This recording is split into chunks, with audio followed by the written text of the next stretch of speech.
faltando apenas 3 dias para as eleições para presidente do Brasil, hoje a gente vai falar sobre o populismo dos candidatos Lula e Bolsonaro.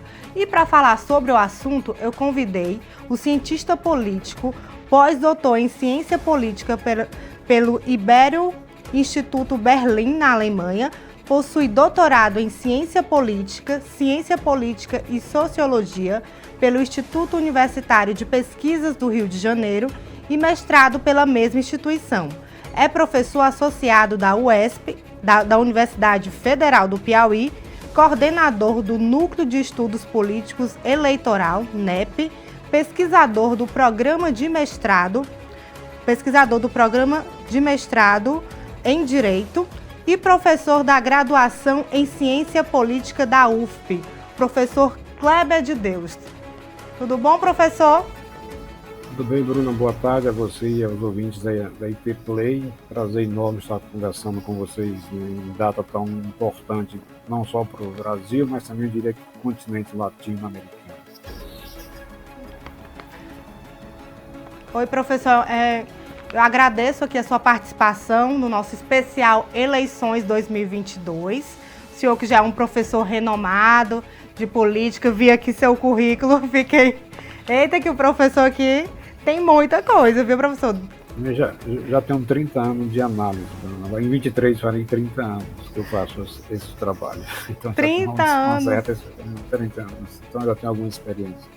Muito com bem. Essas questões de natureza política, eleitoral e de processo político de um modo geral. Muito bem, professor. Acho que o que nós brasileiros, a gente tem que estudar um pouco sobre política, afinal a política move aqui o mundo todo, não é isso? Então é bom a gente estudar um pouquinho sobre política. Eu agora sou acadêmica do curso de Direito, sou formada em jornalismo e agora estou entrando na área do Direito e acho muito importante todas as pessoas, de um modo geral, estudar mais sobre a política. Certamente. Eu também estou hoje no programa de mestrado em Direito, sou professor de uma linha que trabalha exatamente com Direito Constitucional, Democracia e Justiça. Então, a gente faz essa ligação ou essa interação entre a ciência política, direito e, notadamente, também a economia e outras áreas, comunicação política, que a gente também nós ministramos algumas disciplinas nessa área. É importante, sim, ter esse conhecimento mais técnico, mais orientado, para que nós possamos pautarmos nossas escolhas com os critérios minimamente objetivos na escolha e seleção de possíveis candidatos e concorram a quaisquer cargos. Verdade, professor. Para a gente iniciar, eu gostaria que o senhor comparasse o que é o populismo e popular, o que é o candidato populista e popular. Bruna, em regra, há uma definição que trata o populismo uma clássica, né? Tratando da seguinte maneira, dizendo que o populismo é uma maneira ou é uma manifestação que um líder tem de se comunicar diretamente com massas sem a intermediação das instituições políticas representativas tais quais, como o Congresso, o Parlamento, etc. Daí as outras instituições que moldam o sistema político de qualquer país. Tá? E, na verdade, quando você fala em popular, isso não é quando populismo e popularidade não são questões tão discerníveis assim, né? As coisas estão tanto quanto brincadas uma na outra. Não dá para dar uma definição assim, olha, isso aqui é popular, isso aqui é populista. Porque eu creio que há uma interseção ali em algum momento entre o populismo e o popular, tá? Porque necessariamente uma condição para você ter essa característica de populista é você ter alguma capacidade carismática de se comunicar com o povo. Mesmo que você negocie com as instituições ou converse com as instituições. Mas isso não são diferenças, são bem tênues, que não dá para precisar de, olha, isso aqui é popular, literalmente, em termos políticos, que não referimos a isso, mas é populista. É claramente um líder populista, ele tem culto à personalidade, ele tem, sabe, são as instituições, ele procura sempre tocar no emocional diretamente das pessoas. Tá? Isso, popular, o líder carismático também não deixa de ter esse certo apelo. Então esses limites não são tão nítidos, claros e objetivos. Essa é uma coisa que a gente precisa deixar clara, porque para o internauta perceber que nessa definição não é tão precisa na própria ciência. Embora haja, mas tendo a fazer isso de maneira pedagógica e didática, mas não é assim que você faz. Se fosse, estava resolvido um monte de problemas. Não é assim, né? Inclusive para a gente, analista. Verdade, professor. Professor, de que forma transgride o populismo do Lula e do Bolsonaro? Olha, tem duas coisas aí. Na verdade, nós estamos diante de duas, no meu entendimento, eu já comento isso há algum tempo, das duas maiores lideranças políticas da história do país de todos os tempos. Tá, vamos começar primeiro pelo presidente da República. Então, o presidente da República tem uma capacidade de mobilização enorme. Desconheço na história política do Brasil qualquer outro político que tenha tido essa capacidade de mobilização. Isso basta lembrar um pouco do período da pandemia, onde ele tinha uma capacidade, quando ele convoca uma live? Reunião, uma live ou manifestação, diretamente das pessoas participando fisicamente. Há uma presença muito grande. Nem Getúlio Vargas. E ele não teve essa moldagem, vamos dizer, que o Lula teve de ter nascido junto a um movimento, tá? Ter construído junto a um partido político e, notadamente, ao redor de diversos movimentos sociais, tá? Então, talvez isso seja um diferencial muito grande. Então, nesse aspecto, que os dois são muito carismáticos. O apelo dos dois é muito forte. Então, às vezes, a gente observa no debate, notadamente, não está se discutindo nem proposta, né? Eles estão falando ali diretamente para tocar o emocional do eleitor. Não estão apresentando muita coisa ali, às vezes. Quer dizer isso com bastante clareza. Mas tem essa tensão. Um tem um apelo mais diretamente, os dois têm, mas a grande, talvez, uma diferença aí seja que surge em determinado momento da história, apoiado por diversos fatores institucionais e políticos, e outro também surge, mas vai se construindo ao redor também de outros movimentos que vão surgindo. Sendo que Lula é moldado desde 89, disputa a eleição desde 89, e Bolsonaro, a partir da segunda de 2010, para que ele comece a ter essa ascensão na política nacional. Sim. E aí uma coisa importante de observarmos é o seguinte, é essa mudança do eixo do eleitor, né? Havia aquela disputa entre o PSDB e o PT, mas surge um campo que o atual presidente da República soube capitalizar. E até diria que ele talvez não seja o maior expoente desse movimento, que é o chamado campo conservador no Brasil. Sim. Talvez, muito provavelmente, surgirá até um outro candidato com um perfil mais técnico, mais apropriado. Mas ele conseguiu. Ele sabe fazer isso. Poucas pessoas têm essa característica de mobilizar as pessoas. Não é qualquer um que tem. Não sei mas ele conseguiu tocar nessa questão central, que é a mobilização do eleitor por essa via, de se comunicar diretamente e usando isso que nós estamos fazendo aqui, de ser os grandes meios de comunicação.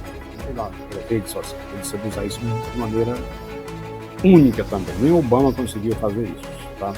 Na campanha, quando ele vai eleito, acho que em 2004 ou 2006, agora não preciso a data com clareza, mas ele soube usar isso muito bem. E foi exatamente quando estava surgindo esse movimento de expansão da internet, a massificação, e ele soube aproveitar isso muito bem no Brasil. Sim, ele tem usado muito. E aí, Lula e Bolsonaro, eles estão usando até um termo, né, que é o lulismo e os bolsominions, não é isso, professor? Como é que, para identificar? Para identificar, isso são termos, na verdade, que a política usa dicotômicos no sentido de jogar uma característica no outro, positivo ou negativo. Em geral, você identifica aquilo. Agora, vou jogar uma característica negativa para deixar uma marca. Isso é da política. Se você pensar um caso, por exemplo, na Inglaterra, os trabalhistas, os conservadores, são criados esses termos. Né? Sim, então, esses a internet possibilitou também ampliar isso aí. Eu acho que existe até uma espécie de memificação da política. Memificação. Virou meme. Já virou. Virou meme, né? Então, muitas coisas só é meme. Você joga aqueles trequinhos lá para curtir, né, etc, virou meme, muita coisa vira. E o brasileiro é criativo demais nessas questões. Impressionante. É verdade, professor. Professor, e o que eu tenho percebido é que o presidente, o Jair Bolsonaro, ele atende mais a classe dos empresários, a classe rica. E o ex-presidente Lula, ele está mais para a classe menos desfavorecida. Como é essa questão, essa comparação, professor? Essa é uma excelente questão, Bruno. Sabe por quê? Porque, como a gente já acompanha isso de algum tempo, a gente pode fazer uma leitura mais histórica. Tá? O que acontecia exatamente nas primeiras eleições em 1980? Uma coisa que eu costumo dizer assim, olha, o Nordeste é budista, o Nordeste é arenista, o Nordeste é tudo. Durante 20 anos foi governado, o Nordeste não tem condições. Vou pegar só um exemplo de uma região exclusiva, tá? Sim. Então, isso é histórico. A dependência de uma região faz com que ela se posicione para o lado mais guerrista, do governo federal. Para você ter uma ideia, 92% dos municípios do Brasil, eles só são dependentes de FPM. Isso significa que esses municípios não têm condições alguma de fazer alguma frente ao poder executivo, seja quem esteja lá, independente do candidato. Né? Então, isso é estrutural da sociedade brasileira. Eu estou dizendo isso, porque esse foi o modelo de desenvolvimento que foi pautado. Então, assim, antes era isso. O PT tinha uma parcela significativa. Quem apoiava era a classe alta e a classe média. Então, era usado um termo, o Collor usava em 89 a expressão, os meus votos são os votos do descamisado, porque ele não tem voto da classe média, da classe alta. Tá? E esse fenômeno ele foi invertido recentemente. Tá? E aí uma coisa notadamente que os dois fazem, aí sem exceção nenhuma, o que eles fazem? Eles apelam para as massas. E um problema para o Brasil, que é o número de assistidos. O que são os assistidos? São os dependentes de auxílios. Tá?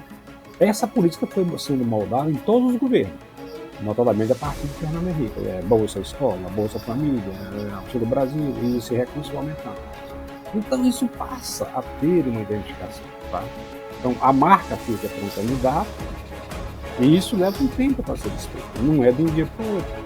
Sim. E aí se alia esse movimento estrutural da dependência e faz com que uma determinada região, se você pegar a região sul, por exemplo, ou sudeste, regiões ricas, a gente percebe que tem um outro padrão. Tá? Então, é aquela coisa, menor escolaridade, maior tendência de votar num candidato, maior escolaridade, maior tendência de votar em outro candidato. Tá? Não é um fenômeno só brasileiro. Tá?